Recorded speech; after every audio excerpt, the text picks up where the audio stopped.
Hi everyone, welcome back to Bad Weather Barbecue. I'm Johnny, and today we're going to be talking about what barbecue might be right for you.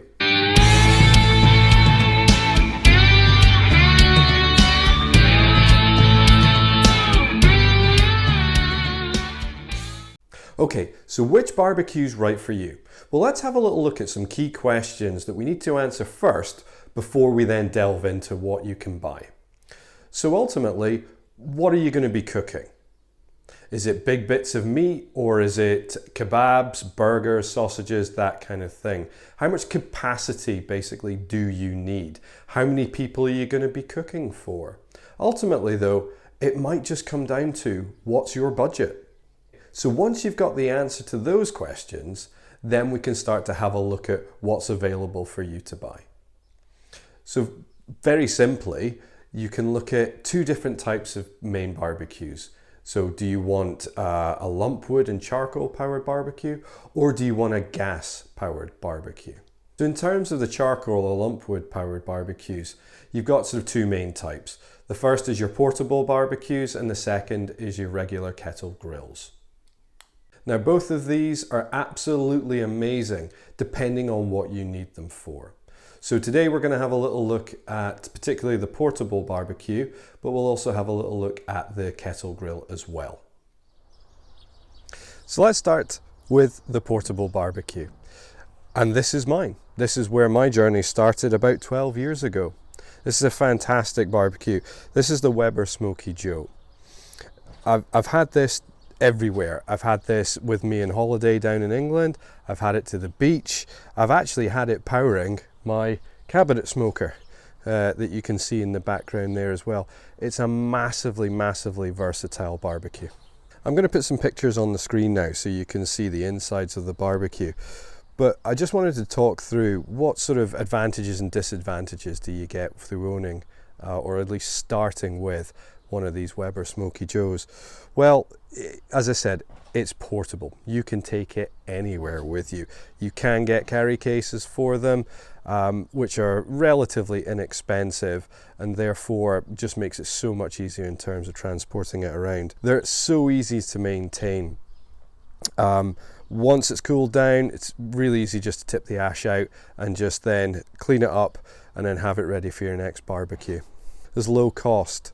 And this is something I'm going to get into in a little minute, but in terms of the cost of these at the moment, I think they're averaging around £80.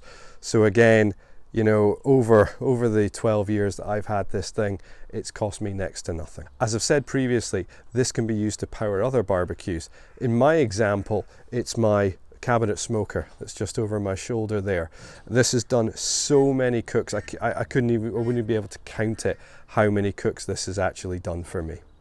And the last key advantage on this one, and again I'll be able to show you this in the pictures, is that you can get replaceable parts for it. Now that's something that I'm going to talk about quite substantially in the gas 101 that I do, but with this one I have changed out the charcoal grill and the cooking grate now, but again, relatively inexpensive in terms of how much I've been able to use this portable barbecue over the years. In terms of disadvantages, there is only really one, and that is the small capacity in which the kettle actually offers you. So it's great for doing your kebabs, your burgers, your sausages, your corn, for example. But in terms of those big bits of meat, this isn't the barbecue for you if that's what you want to do. Now, I know that some of you might be sitting there thinking, well, Johnny, portable barbecue, whether it's this one or another one, that's all well and good. But I can just go down to my local supermarket and I could pick up a disposable barbecue. And yes, I agree, you could do that, okay?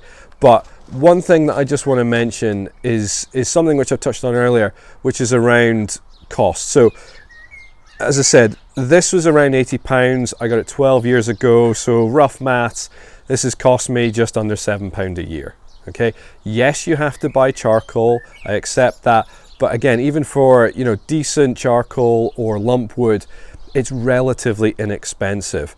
One of these will cost you, I think this one was £2.50. all the way up to £6 for the larger ones. And I don't know if you can hear this through the microphone, hopefully you can, but this is full of little shards of charcoal which have been doused in chemicals to aid the lighting process. Okay, now the challenge with that is that all of those chemicals are then going straight into your food, which I don't think is a great thing. Therefore, I would rather take one of these and have that for the number of years that I have and get some really, really great food out of that. Okay, so having said all of that, if you do have one of these, all I need you to do is lift your bin lid, pop it in, put the bin lid down and go and get one of these.